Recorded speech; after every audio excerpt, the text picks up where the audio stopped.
If you've ever looked at your credit card bill and thought, "I'll just pay the minimum this month," you're not alone. But that tiny number might be the reason you'll stay in debt for decades. In this video, we're going to show you how your minimum payments work and why paying the minimums can keep you in debt for decades. Part 1. What the minimum payment really is. To start, the way that the system of minimum payments work is the minimum payment is usually about 1 to 3% of your total balance.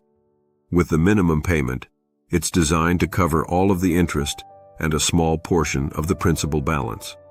Therefore, when you just make your minimum payment, the vast majority of what you're paying goes toward interest, not the actual balance.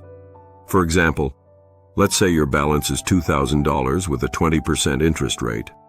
Let's say your minimum payment might be around $40. Of that, roughly $33 can go towards interest, so only $7 actually goes towards the principal balance to reduce the debt. If you get credit card statements in the mail, open it up and look. Right near where it states your principal balance, it will state if you make a minimum payment only. This is how long it will take to pay off your debt. Just make sure you're seated, because the number can shock you. Part 2. The math of the debt trap. Credit card debt is compounding interest, which is why it's so difficult to deal with. The way compounding interest works is each month, interest will build on whatever is left over on your balance. Therefore, going back to part 1, with so little going towards the balance with a minimum payment, and having interest continuously accrue, it makes it next to impossible to pay credit card debt off. Most clients dealing with credit card debt can be stuck paying their debt off for decades, sometimes doubling or even tripling the amount they have to pay off due to interest. Part 3. Why credit card companies want this. That's easy to explain. Interest is another word for profit. The more interest you pay, the more profit they make. Therefore, the longer you stay in debt, the more they will make. The minimum payment is their way of keeping you paying on your debt forever. Sure, to you, you feel like you did a good job of making your payment. But you have to remember, there's a big difference in managing your payments and actually paying your debt off.